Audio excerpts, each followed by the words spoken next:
আসসালামু আলাইকুম। এই গল্প এক অভাবী পিতা আর তার পুণ্যবতী কন্যার ঈমানের আলোয় কিভাবে তারা পৃথিবীর কঠিনতম পরীক্ষাকে জয় করেছিল, সেই অশ্রুসিক্ত ত্যাগের কাহিনী আপনার হৃদয় ছুঁয়ে যাবে। বাগদাদের এক জনপদের প্রান্তে, যেখানে সূর্যের আলো পৌঁছানোর আগেই দারিদ্র্যের ছায়া নেমে আসে, সেখানে আব্দুল্লাহ তার একমাত্র কন্যা ফাতিমাকে নিয়ে বাস করত। তাদের ঘরটি ছিল জীর্ণ, মাটির দেয়াল আর খড়ের চালের, যা সামান্য বৃষ্টিতেও টলমল করত। আব্দুল্লাহ ছিল একজন দিনমজুর। তার শরীরের ঘাম আর শ্রমের বিনিময়ে যা আসত, তা দিয়ে দুজনের দুবেলা খাবার জোটানোও কঠিন ছিল। কিন্তু আব্দুল্লাহর হৃদয়ে ছিল এক অমূল্য সম্পদ, আল্লাহর প্রতি গভীর ঈমান। ফাতিমার বয়স তখন 10। এই বয়সে অন্য শিশুরা যখন খেলাধুলা আর নতুন পোশাকের স্বপ্নে বিভোর থাকে, ফাতিমা তখন তার পিতার পাশে নীরব সহচরীর মতো থাকত। তার চোখে ছিল না কোনো অভিযোগ, মুখে ছিল না কোনো আবদার, বরং তার প্রতিটি কথাই ছিল এক অদ্ভুত প্রশান্তি, যা আব্দুল্লাহর ক্লান্ত আত্মাকে শীতল করত। ফাতিমা তার মায়ের কাছ থেকে অল্প বয়সেই কোরআনের শিক্ষা লাভ করেছিল, এবং সেই শিক্ষা তার জীবনের প্রতিটি পদক্ষেপে প্রতিফলিত হতো। সেদিন আকাশ ছিল মেঘলা, আর আব্দুল্লাহর মন ছিল তার চেয়েও বেশি ভারাক্রান্ত। গত 3 দিন ধরে তার হাতে কোনো কাজ নেই। ঘরে সামান্য যে আটাটুকু ছিল, তা দিয়ে গতকাল রাতের খাবার কোনো মতে জুটেছে। আজ সকাল থেকে চুলা জ্বলেনি। ক্ষুধার্ত ফাতিমা একটি ছেঁড়া মাদুরে বসে নীরবে আল্লাহর জিকির করছিল। আব্দুল্লাহ বাইরে থেকে ফিরে এসে হতাশায় ঘরের দরজায় হেলান দিয়ে বসল। তার মুখমণ্ডল ছিল শুষ্ক, চোখে ছিল গভীর দুশ্চিন্তার ছাপ। ফাতিমা তার পিতাকে দেখে দ্রুত উঠে এলো। তার ছোট হাত দিয়ে পিতার কপালে জমে থাকা ঘাম মুছে দিল। আব্বা, ফাতিমা মৃদু স্বরে বলল, আপনি এত চিন্তিত কেন? আল্লাহ কি আমাদের ভুলে গেছেন? আব্দুল্লাহ দীর্ঘশ্বাস ফেলল। না মা, আল্লাহ কাউকে ভোলেন না, কিন্তু আমার চিন্তা হয় তোমার জন্য। তোমার মা বেঁচে নেই। এই বয়সে তোমার ভালো খাবার দরকার, নতুন পোশাক দরকার। আমি একজন পিতা হয়ে তোমার জন্য কিছুই করতে পারছি না। আমার মনে হয় আমার চেষ্টায় কোথাও ত্রুটি হচ্ছে। ফাতিমা হাসল। সেই হাসি ছিল মেঘলা দিনে হঠাৎ আসা এক টুকরো রোদের মতো। আব্বা, আপনি কি ভুলে গেছেন আমাদের প্রিয় নবী সাল্লাল্লাহু আলাইহি ওয়াসাল্লামের কথা? তিনি বলেছেন, আল্লাহ যখন কোনো বান্দাকে ভালোবাসেন, তখন তাকে পরীক্ষায় ফেলেন। আর আল্লাহ তো বলেছেন, তোমরা ধৈর্য ও সালাতের মাধ্যমে সাহায্য প্রার্থনা করো। আমাদের ধৈর্যই তো আমাদের ঈমানের পরীক্ষা, আব্বা। কন্যার মুখে এমন প্রজ্ঞার কথা শুনে আব্দুল্লাহর চোখ ভিজে এলো। তার মনে হলো এই ছোট্ট মেয়েটিই যেন তার শিক্ষক। ফাতিমা তার পিতার হাত ধরে বলল, আজ আমাদের ঘরে খাবার নেই, তাতে কি হয়েছে? আমরা তো আল্লাহর মেহমান। তিনি আমাদের জন্য যা ভালো মনে করবেন তাই দেবেন। চলুন আমরা দুজন একসাথে 2 রাকাত নফল সালাত আদায় করি এবং আল্লাহর কাছে আমাদের প্রয়োজন জানাই। তিনিই তো রিজিক দাতা। ফাতিমার এই কথাগুলো আব্দুল্লাহর হৃদয়ে এক নতুন শক্তি সঞ্চার করল। তার হতাশা দূর হয়ে গেল, আর তার জায়গায় ফিরে এলো আল্লাহর প্রতি অবিচল আস্থা। তারা দুজন একসাথে সালাতে দাঁড়ালো। সালাতের পর আব্দুল্লাহ ফাতিমার দিকে তাকালো। তার চোখে এখন আর দুশ্চিন্তা নেই, আছে এক গভীর প্রশান্তি। সে বুঝতে পারল তার কন্যা শুধু তার সন্তান নয়, বরং তার ঈমানের রক্ষা কবচ। কিন্তু আব্দুল্লাহ জানত, শুধু ঈমান আর ধৈর্য দিয়ে তো আর ক্ষুধা মেটে না। তাকে আবার কাজে বের হতে হবে। সে ফাতিমাকে বলল, ঠিক বলেছিস মা, আমি আবার বের হচ্ছি। আল্লাহ অবশ্যই কোনো পথ দেখাবেন। ফাতিমা তার পিতাকে বিদায় জানালো। আব্দুল্লাহ যখন ঘর থেকে বের হলো, তখন তার মনে এক নতুন সংকল্প। সে আল্লাহর ওপর ভরসা করে পথে নামল। কিন্তু সে জানত না, আজকের দিনটি তাদের জীবনের এক কঠিনতম পরীক্ষার সূচনা মাত্র।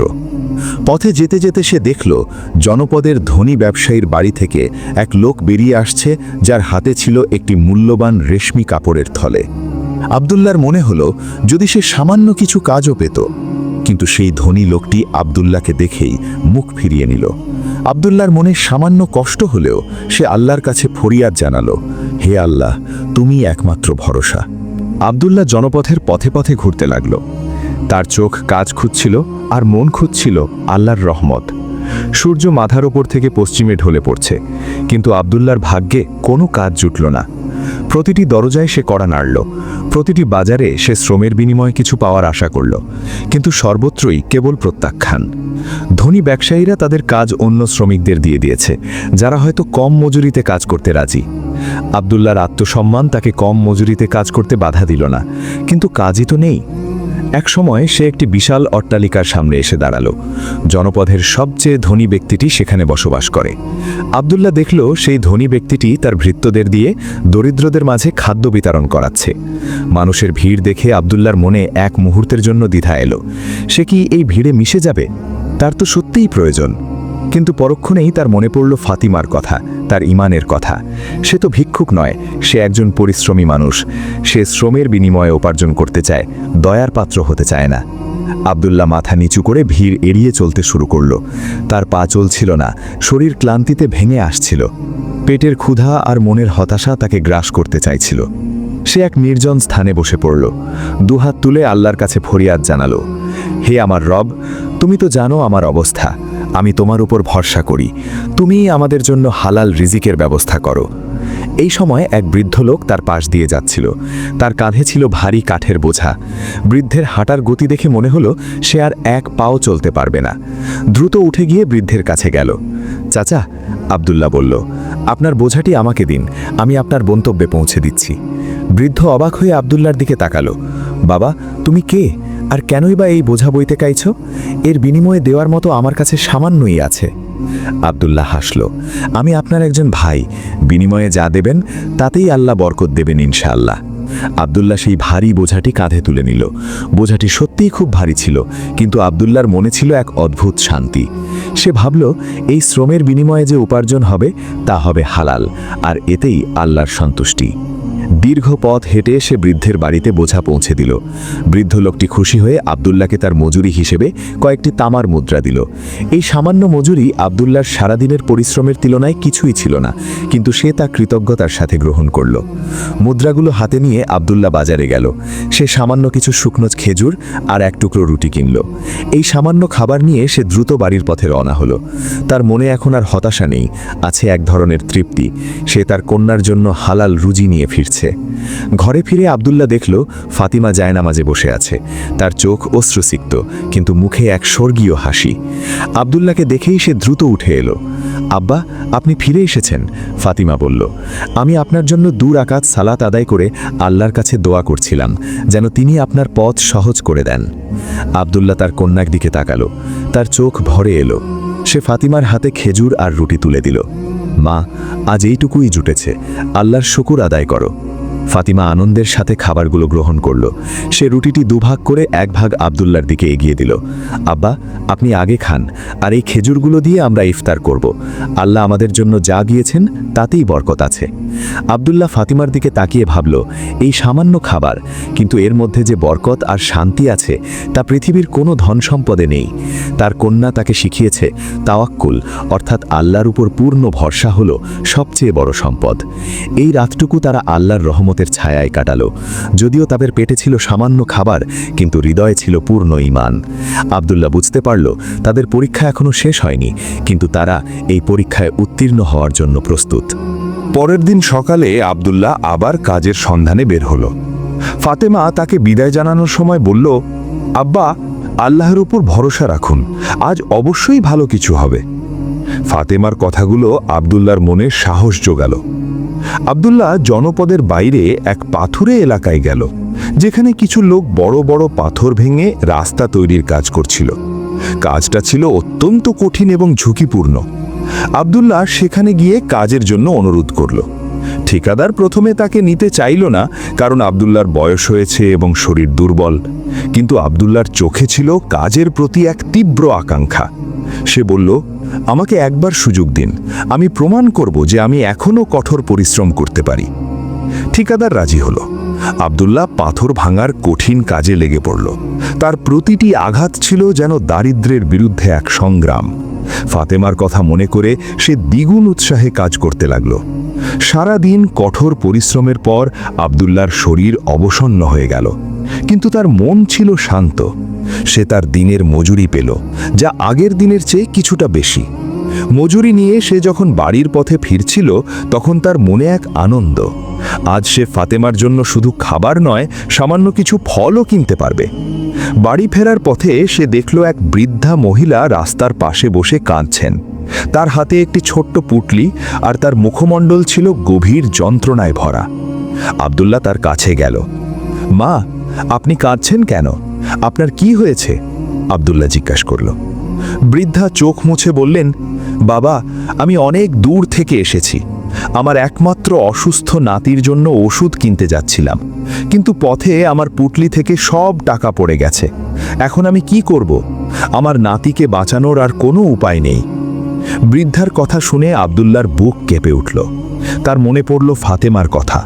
ফাতেমা তাকে শিখিয়েছে একজন মুমিনের জন্য অন্য মুমিনের কষ্ট নিজের কষ্টের চেয়েও বেশি হওয়া উচিত।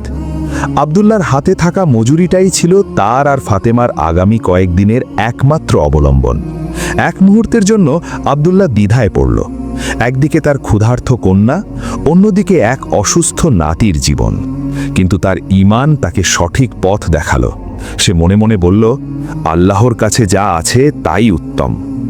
আব্দুল্লাহ তার পকেটে থাকা মজুরির সব টাকা বের করল। সে বৃদ্ধার হাতে টাকাগুলো তুলে দিল।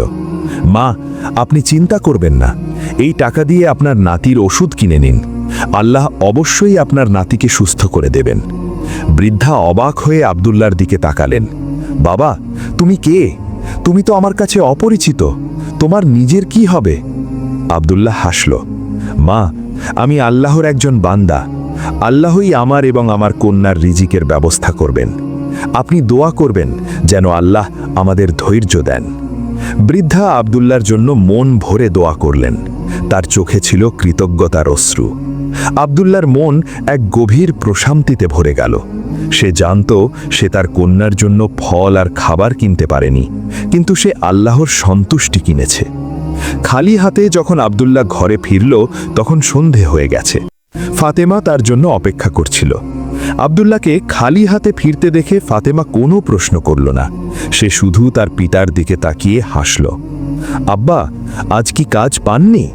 ফাতেমা জিজ্ঞাসা করল। আব্দুল্লাহ সব ঘটনা খুলে বলল।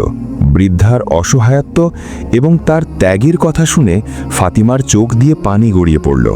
কিন্তু সেই পানি ছিল কষ্টের নয়, ছিল আনন্দের। আব্বা, ফাতিমা বলল, আপনি আজ যা করেছেন তা আল্লাহর কাছে অনেক বড়। আল্লাহ বলেছেন, তোমরা যা কিছু ব্যয় করো তিনি তার প্রতিদান দেবেন।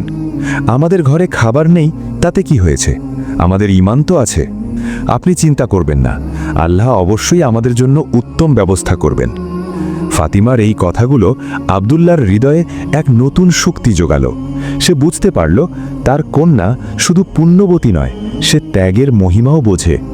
তারা দুজন সেদিন শুধু পানি পান করে রাত কাটালো, কিন্তু তাদের হৃদয় ছিল আল্লাহর প্রতি অবিচল বিশ্বাস এবং এক গভীর শান্তি। তারা জানত তাদের এই ত্যাগ বৃথা যাবে না। আব্দুল্লাহ এবং ফাতিমা সেই রাতটি আল্লাহর উপর পূর্ণ ভরসা রেখে পার করল। পরের দিন সকালে আব্দুল্লাহ যখন ফজরের সালাতের জন্য প্রস্তুতি নিচ্ছিল, তখন দরজায় মৃদু কড়া নাড়ার শব্দ হলো। আব্দুল্লাহ অবাক হলো। এত সকালে তাদের জীর্ণ কুটিরের দরজায় কে আসবে? দরজা খুলে আব্দুল্লাহ দেখল গতকালের সেই বৃদ্ধা মহিলাটি দাঁড়িয়ে আছেন। তার পাশে একজন সুঠাম দেহী যুবক, আর তাদের হাতে খাবারের থালা এবং কিছু নতুন কাপড়। বৃদ্ধার মুখমণ্ডল ছিল উজ্জ্বল, আর চোখে ছিল কৃতজ্ঞতার আলো। বাবা আব্দুল্লাহ, বৃদ্ধা বললেন, তুমি আমার নাতির জীবন বাঁচিয়েছ। তোমার দেওয়া সেই টাকা দিয়ে আমরা সময় মতো ওষুধ কিনতে পেরেছিলাম, আর আমার নাতি এখন সুস্থ। আমার নাতি এই জনপদের সবচেয়ে ধনী ব্যবসায়ীর একমাত্র সন্তান। আব্দুল্লাহ বিস্ময়ে হতবাক হয়ে গেল। সে ধনী ব্যবসায়ীকে চিনত। সে সেই লোক যার অট্টালিকার সামনে সে কাজ না পেয়ে ফিরে এসেছিল। আব্দুল্লাহর মনে পড়ল, গতকাল সে যখন বৃদ্ধার হাতে টাকা তুলে দিয়েছিল, তখন তার মনে সামান্যতম দ্বিধা আসেনি। সে শুধু আল্লাহর সন্তুষ্টি চেয়েছিল। ধনী ব্যবসায়ী, যিনি আসলে বৃদ্ধার নাতি, আব্দুল্লাহর দিকে এগিয়ে এলেন। আব্দুল্লাহ ভাই, আমার দাদি আপনার ত্যাগের কথা আমাকে সব বলেছেন। আপনি যে অভাবের মধ্যেও নিজের এবং আপনার কন্যার মুখের খাবার অন্যের জন্য বিলিয়ে দিয়েছেন, তা ঈমানের এক উজ্জ্বল দৃষ্টান্ত। আমি আপনাকে সামান্য কিছু দিতে এসেছি, যা আপনার ত্যাগের তুলনায় কিছুই নয়। ধনী ব্যবসায়ী আব্দুল্লাহকে এক থালা ভর্তি খাবার এবং ফাতিমার জন্য নতুন পোশাক দিলেন। এরপর তিনি বললেন, আব্দুল্লাহ ভাই, আপনি যদি রাজি থাকেন তবে আজ থেকে আপনি আমার ব্যবসা দেখাশোনা করবেন। আপনাকে আর দিনমজুরের কাজ করতে হবে না। আপনার সততা আর ঈমান আমার ব্যবসার জন্য সবচেয়ে বড় সম্পদ হবে। আপনার জন্য একটা ভালো থাকার জায়গারও ব্যবস্থা করা হয়েছে। আব্দুল্লাহর চোখ অশ্রুসিক্ত হয়ে গেল। সে ধনী ব্যবসায়ীর দিকে তাকালো। ভাই, আমি আপনার এই দয়া ভুলব না, কিন্তু আমি শুধু আল্লাহর কাছেই প্রতিদান চাই। ধনী ব্যবসায়ী বললেন, আব্দুল্লাহ ভাই, আল্লাহ তো আপনাকে প্রতিদান দিয়েছেনই। আপনার মতো একজন সৎ ও ঈমানদার মানুষকে আমার পাশে পাওয়া আমার জন্য আল্লাহর পক্ষ থেকে এক বড় নেয়ামত। আপনি আমার প্রস্তাব গ্রহণ করুন। এটি আপনার প্রতি আমার দয়া নয়, বরং আপনার প্রাপ্য সম্মান। আব্দুল্লাহ ফাতিমার দিকে তাকালো। ফাতিমার চোখে ছিল আনন্দের অশ্রু। সে মাথা নেড়ে পিতাকে সম্মতি জানালো। আব্দুল্লাহ আল্লাহর কাছে শুকরিয়া আদায় করল। সে বুঝতে পারল আল্লাহ কখনো তার বান্দাকে ভুলে যান না। যখন বান্দা আল্লাহর পথে ত্যাগ স্বীকার করে, তখন আল্লাহ তাকে উত্তম প্রতিদান দেন। এই পৃথিবীতে আল্লাহর পথে ত্যাগ স্বীকার করলে আল্লাহ অবশ্যই উত্তম প্রতিদান দেন, যা দুনিয়া ও আখেরাতে কল্যাণ বয়ে আনে।